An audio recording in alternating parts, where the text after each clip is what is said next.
Hello everyone, स्वागत है आपका आपके अपने यूट्यूब चैनल प्रिया करियर जोन पे। फ्रेंड्स, आज के वीडियो का टॉपिक है डॉक्टर भीमराव अंबेडकर। डॉक्टर भीमराव अंबेडकर से जुड़े जितने भी महत्वपूर्ण प्रश्न हो गए उन सबको इस वीडियो में डिस्कस करेंगे। फ्रेंड्स, आज 14 अप्रैल है और 14 अप्रैल को डॉक्टर भीमराव अंबेडकर की जयंती मनाई जाती है। तो ये टॉपिक आपके आने वाले हर एक एग्जाम के लिए काफ़ी ज़्यादा हेल्पफुल रहेगी। आप वीडियो को कंप्लीट देखिएगा और वीडियो पसंद आए तो लाइक और चैनल को सब्सक्राइब जरूर कर ले। इस वीडियो को अपने फ्रेंड्स में और अपने स्टडी ग्रुप में ज़रूर शेयर करें। तो चलिए आज के वीडियो को स्टार्ट करते हैं। डॉक्टर भीमराव अंबेडकर का पूरा नाम है भीमराव रामजी अंबेडकर। एक भारतीय न्यायविद, अर्थशास्त्री, राजनीतिज्ञ और समाज सुधारक थे। उन्हें भारत के संविधान का मुख्य वास्तुकार माना जाता है। वह विदेश में अर्थशास्त्र में डॉक्टरेट की पढ़ाई करने वाले पहले भारतीय थे। उनका जन्म 14 अप्रैल 1891 को महू, इंदौर में हुआ था। 6 दिसंबर 1956 को उनका निधन हो गया। उन्होंने 1947 से 1951 तक भारत सरकार के पहले कानून मंत्री के रूप में कार्य किया। तो डॉक्टर भीमराव अंबेडकर जो हैं वो भारत सरकार के पहले कानून मंत्री भी हैं। डॉक्टर भीमराव अंबेडकर भारतीय संविधान के पिता कहे जाते हैं और उन्हें संविधान निर्माण के पीछे एकमात्र व्यक्ति थे। डॉक्टर भीमराव अंबेडकर ने दलित बौद्ध आंदोलन को प्रेरित किया और अछूतों के प्रति सामाजिक भेदभाव के खिलाफ अभियान चलाया था। उन्होंने 1935 में गवर्नमेंट लॉ कॉलेज बम्बई में प्रिंसिपल के तौर पर 2 साल तक काम किया है और 1936 में डॉक्टर भीमराव अंबेडकर ने स्वतंत्र लेबर पार्टी की स्थापना की। 29 अगस्त 1947 को उन्हें संविधान मसौदा समिति का अध्यक्ष नियुक्त किया गया। तो संविधान मसौदा समिति का अध्यक्ष कौन है? तो हैं डॉक्टर भीमराव अंबेडकर। और 1990 में उन्हें मरणोपरांत भारत रत्न से सम्मानित किया गया है। ये क्वेश्चन आपके हर एक एग्जाम में पूछे जाते हैं कि डॉक्टर भीमराव अंबेडकर जी को भारत रत्न से कब सम्मानित किया गया था? तो 1990 में। डॉक्टर भीमराव अंबेडकर जी को लोकप्रिय रूप से आधुनिक मनु के नाम से जाना जाता है और उन्होंने लंदन में आयोजित तीनों गोलमेज सम्मेलन में भाग लिया है। तो तीनों गोलमेज सम्मेलन में भाग लिए हैं डॉक्टर भीमराव अंबेडकर, जो लंदन में हुआ था। और मुंबई में चैत्यभूमि जो है वो BR अंबेडकर जी का दाह संस्कार स्थल है। डॉक्टर भीमराव अंबेडकर की कुछ महत्वपूर्ण पुस्तकें हैं, उसमें है मूक नायक जो 1920 में आया, जनता जो साप्ताहिक था 1930 में, और द अनटचेबल्स 1948 में, बुद्ध या कार्ल मार्क्स जो है वो 1956 में आया था। डॉक्टर भीमराव अंबेडकर ने भारतीय रिजर्व बैंक के गठन में अहम भूमिका निभाई थी। आज का फर्स्ट क्वेश्चन है डॉक्टर भीमराव अंबेडकर का पूरा नाम क्या है? तो डॉक्टर भीमराव अंबेडकर जी का पूरा नाम है option B doctor Bhimrao Ramji Ambedkar. Doctor Bhimrao Ramji Ambedkar Baba Saheb Ambedkar के नाम से लोकप्रिय थे। डॉक्टर अंबेडकर एक प्रसिद्ध राजनीतिक नेता, दार्शनिक, लेखक, अर्थशास्त्री, न्यायविद, बहुभाषाविद, धर्म दर्शन के विद्वान और एक समाज सुधारक थे। सेकंड क्वेश्चन हो जाएगा डॉक्टर भीमराव अंबेडकर का जन्म कब हुआ था? तो डॉक्टर भीमराव अंबेडकर जी का जन्म हुआ था 14 अप्रैल 1891 में। तो करेक्ट आंसर हो जाएगा option A. Doctor Bhimrao Ambedkar का जन्म 14 अप्रैल 1891 को महू, मध्य प्रदेश में हुआ था और जिसे अब डॉक्टर अंबेडकर नगर के नाम से जाना जाता है। अगला क्वेश्चन है डॉक्टर भीमराव अंबेडकर के पिता का क्या नाम था? तो दोस्तों डॉक्टर भीमराव अंबेडकर के पिताजी का नाम था रामजी मालोजी सकपाल। तो करेक्ट आंसर होगा option D. Doctor Bhimrao Ambedkar के पिताजी का नाम रामजी मालोजी सकपाल और उनकी माता का नाम भीमाबाई सकपाल था। डॉक्टर भीमराव अंबेडकर अपने माता पिता की 14वीं संतान थे।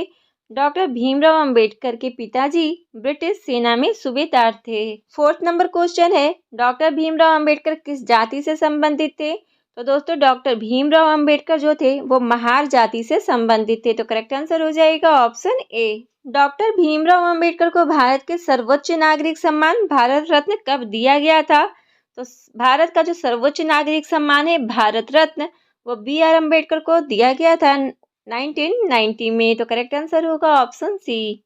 डॉक्टर भीमराव अंबेडकर को मरणोपरांत 1990 में भारत रत्न से सम्मानित किया गया था। डॉक्टर भीमराव अंबेडकर की समाधि स्थल का क्या नाम है? तो फ्रेंड्स जितने भी महापुरुष हैं उन सभी के समाधि स्थल होते हैं तो उसमें डॉक्टर भीमराव अंबेडकर जी के समाधि स्थल का नाम है ऑप्शन बी चैत्य भूमि। डॉक्टर भीमराव अंबेडकर के स्मारक स्थल का नाम चैत्य भूमि है, जो कहाँ है? मुंबई महाराष्ट्र में है। ये 6 दिसंबर 1956 को B.R. अम्बेडकर जी की मृत्यु हो गई थी। नेक्स्ट क्वेश्चन है, डॉक्टर भीमराव अंबेडकर ने किस राजनीतिक दल का गठन किया था? तो डॉक्टर भीमराव अंबेडकर जी ने जिस राजनीतिक दल का गठन किया था वो है अखिल भारतीय अनुसूचित जाति महासंघ और आजाद मजदूर संघ। तो करेक्ट आंसर हो जाएगा ऑप्शन सी, ए और बी दोनों। इंडिपेंडेंट लेबर पार्टी 15 अगस्त 1936 को भीमराव अंबेडकर जी के नेतृत्व में गठित एक राजनीतिक संगठन था। All India schedule caste federation एक सामाजिक राजनीतिक संगठन था जिसकी स्थापना 1942 में अंबेडकर जी के द्वारा की गई थी। अगला क्वेश्चन देखते हैं, डॉक्टर भीमराव अंबेडकर भारतीय संविधान के निर्माण के लिए गठित किस समिति के अध्यक्ष थे? तो डॉक्टर भीमराव अंबेडकर जो थे भारतीय संविधान के निर्माण के लिए जिस समिति के अध्यक्ष बने गए थे वो है प्रारूप या मसौदा समिति। तो करेक्ट आंसर होगा ऑप्शन बी। भीमराव अंबेडकर 29 अगस्त 1947 में भारत के संविधान का प्रारूप तैयार करने के लिए संविधान सभा के द्वारा गठित मसौदा समिति के अध्यक्ष बने थे। दोस्तों, प्रारूप समिति के बहुत सारे सदस्य थे। उसमें Alladi Krishnaswamy Iyer, N Gopal Swami, KM. Munshi, Mohammad Sadulla, N Madhavrao और टी.टी. कृष्णमाचारी थे। 9th नंबर क्वेश्चन है, स्वतंत्र भारत के पहले कानून मंत्री कौन बने थे? तो फ्रेंड्स, स्वतंत्र भारत के पहले कानून मंत्री थे डॉक्टर भीमराव अंबेडकर। डॉक्टर भीमराव अंबेडकर ने 3 अगस्त 1947 से 27 सितंबर 1951 तक कानून मंत्री के रूप में कार्य किया था। डॉक्टर भीमराव अंबेडकर ने किस आर्टिकल में उल्लिखित संवैधानिक उपचारों के अधिकार को संविधान की आत्मा कहा है? तो डॉक्टर भीमराव अंबेडकर ने संविधान की आत्मा किसे कहा है? तो करेक्ट आंसर होगा ऑप्शन ए, आर्टिकल 32 को। संवैधानिक उपचार का अधिकार एक नागरिक को उनके उल्लंघन के मामलों में किसी भी मौलिक अधिकार मतलब फंडामेंटल राइट का सहारा लेने के लिए उच्चतम न्यायालय का दरवाजा खटखटाने का अधिकार देता है। किस भारतीय ने लंदन में आयोजित तीनों गोलमेज सम्मेलन में भाग लिया था? तो फ्रेंड्स, गोलमेज सम्मेलन जो है वो 3 गोलमेज सम्मेलन हुए थे लंदन में और तीनों गोलमेज सम्मेलन में भाग लिए थे भीमराव अंबेडकर और तेज बहादुर सप्रू। तो करेक्ट आंसर होगा ऑप्शन सी, ए और बी दोनों।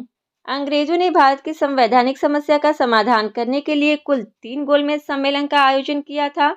पहला गोलमेज सम्मेलन 1930 में हुआ, दूसरा गोलमेज सम्मेलन 1931 में हुआ और तीसरा गोलमेज सम्मेलन 1932 में हुआ। महात्मा गांधी और डॉक्टर अंबेडकर के बीच पूना समझौता किस वर्ष हुआ था? तो पूना पैक्ट हुआ था महात्मा गांधी और डॉक्टर अंबेडकर के बीच, वो हुआ था 1932 में।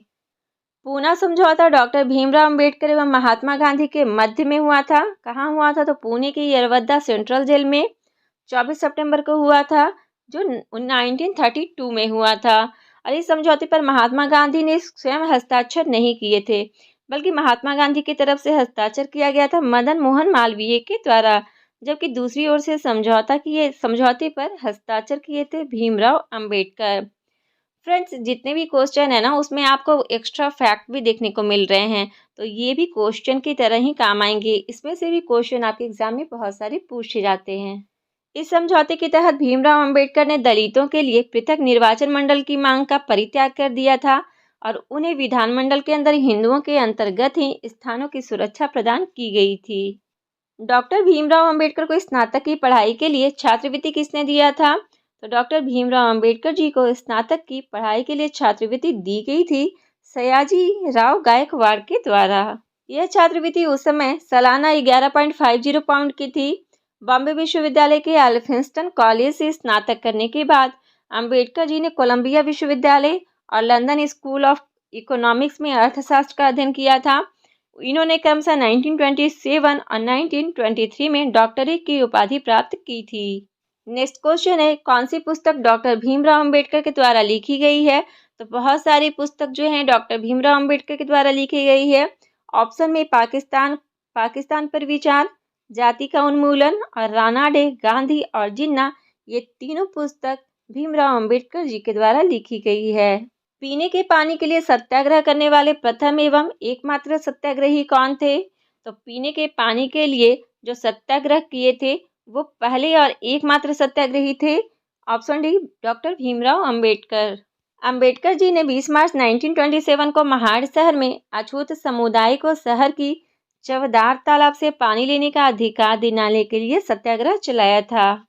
मुंबई में बहिष्कृत हितकारिणी सभा की स्थापना किसने की थी? तो हितकारिणी सभा की स्थापना की थी डॉक्टर भीमराव अंबेडकर ने, जो मुंबई में की गई थी। छूतों के बीच एक नई सामाजिक राजनीतिक जागरूकता लाने के लिए डॉक्टर बाबा साहेब अम्बेडकर ने 20 जुलाई 1924 को बॉम्बे में बहिष्कृत हितकारिणी सभा की स्थापना की थी। कौन सी पुस्तक भीमराव अंबेडकर जी के द्वारा लिखी गई थी? तो बी.आर. अम्बेडकर जी के द्वारा लिखी गई है जाति का उन्मूलन। नेक्स्ट क्वेश्चन है, डॉक्टर भीमराव अंबेडकर ने दलित वर्ग एसोसिएशन की स्थापना किस वर्ष की थी? तो दलित वर्ग एसोसिएशन की स्थापना बी.आर. अम्बेडकर जी के द्वारा की गई थी और ये की गई थी ऑप्शन सी 1930 में। किस बिंदु पर महात्मा गांधी और डॉक्टर भीमराव अंबेडकर के बीच मतभेद था? तो बी.आर. अम्बेडकर और महात्मा गांधी के बीच जो मतभेद था वो था ऑप्शन ए अलग मतदाता सूची में। महात्मा गांधी व अंबेडकर की विचारधारा सर्वथा एक दूसरे से भिन्न थी, परंतु यह पूर्णतः सत्य नहीं है कि भीमराव अंबेडकर महात्मा गांधी के प्रशंसक ही नहीं बल्कि अनुगामी भी थे।